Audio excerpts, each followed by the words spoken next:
الحمد للہ وکفی والصلاة والسلام علی سید الرسل وخاتم الانبیاء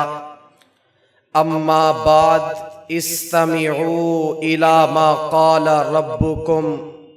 انما یرید اللہ لیذہب عنکم الرجس اہل البیت الآیہ وقال شاعر اے حسن تیری زندگی نے زندگی کو زندگی بخشی، اے حسن تیری زندگی نے زندگی کو زندگی بخشی، گلوں کو رنگ ماہو مہر کو تابندگی بخشی۔ میرے لیے انتہائی واجب الاحترام ہر صاحب مقال اپنی اپنی بساط پر الگ الگ طرح کے خوشبودار پھول پیش کر رہا ہے۔ دیکھیے میں بھی ایک پر رونق معطر اور بے خواہ پھول آپ کے سامنے پیش کرنے جا رہا ہوں۔ جناب والا آج کے اس پر وقار تقریری مسابقہ کی چند محدود ساعتوں میں مجھے اس ہستی کے متعلق لب کشائی کرنے کا موقع میسر آیا ہے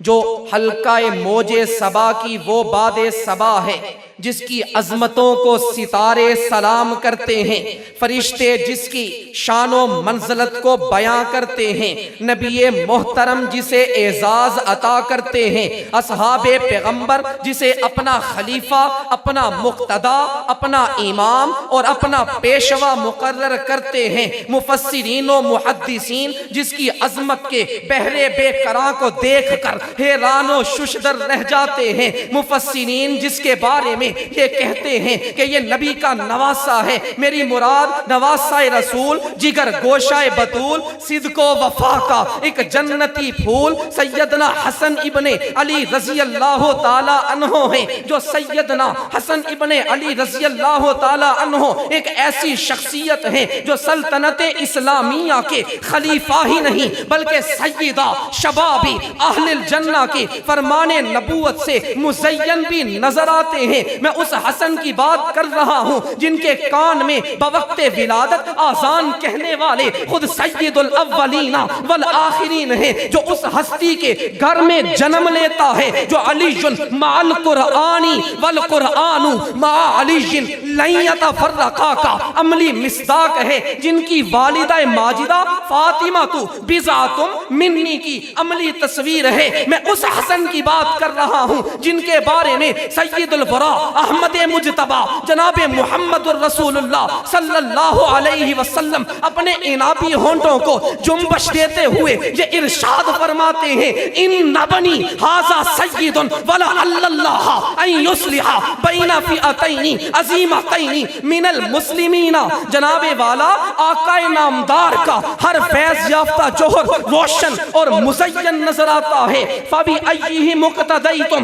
اِهْتَدَيْتُمْ کی روشنی ہر ستارہ نبوت میں عیاں نظر آتی ہے، مگر میں قربان جاؤں اے حسن تیرے فیض و احسان کی درخشانی پر کہ امت میں خون ریزی کا خوف دیکھ کر، اندیشہ دیکھ کر تو نے اپنی ہی خلافت کو چھوڑ دیا، تخت کو چھوڑ دیا، لیکن امت میں خون ریزی کو قربان نہ ہونے دیا، امت میں خون ریزی کو سرعام نہ ہونے دیا، اور رہتی دنیا کو یہ اعلان سنا دیا، میرا خون حاضر ہے، وفا کے نام پر میں جان بھی دے دوں گا، خدا کے نام پر میں روک رہا ہوں باطل کو، کوئی آئے میرے ساتھ چلے، یہ راستہ جنت جاتا ہے جو چاہے میرے ساتھ چلے۔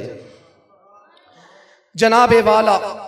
میری جان حسن ابن علی کی کس کس شان کا تذکرہ کیا جائے، ہر جہت سے ان کی شان اوج ثریا تک بلند نظر آتی ہے، جو زہد و تقوی میں بے مثال، علم و فیض میں یکتا، فصاحت و بلاغت کا کوہ گراں،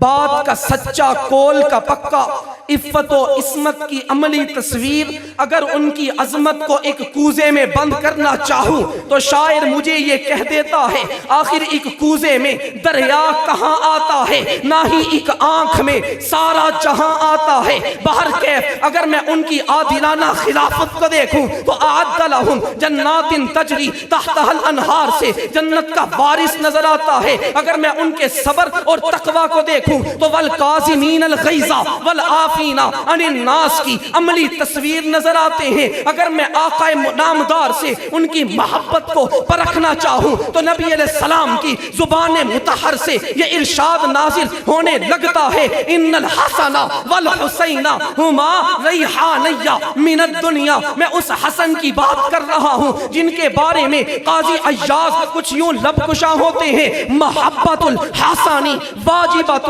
وہو من اکابر اہل الجنہ. تو کبھی علامہ ابن کثیر ان کی شان کی روداد بیان کرتے ہوئے اپنے الفاظ کو کچھ یوں لب کشا کرتے ہوئے نظر آتے ہیں وفی تنازل الحسن عن الخلافت منقبۃ عظیمۃ. بالآخر چشم فلک نے یہ منظر بھی دیکھا کہ 5 ربیع الاول کو یہ سحر نے، یہ دن نے، اس دن نے یہ بھی دیکھ لیا کہ یہ دربار بھی ہمیشہ کے لیے بند ہو گیا. پھر میں آخر پہ حسن کو عقیدت کا یوں سلام کروں تو بے جان ہوگا. نظر جھکائے عروس فطرت جبیں سے گیسو ہٹا رہی ہے، سحر کا تارا نکھر چکا ہے، افق پہ سرخی سی چھا رہی ہے. نبی کا نواسا حسن ہے ایسا جو پہ رہن میں نہ چھپ سکے گا. کیوں؟ سحر کی مانی طلوع ہوا ہے، کلی کلی یہ بتا رہی ہے.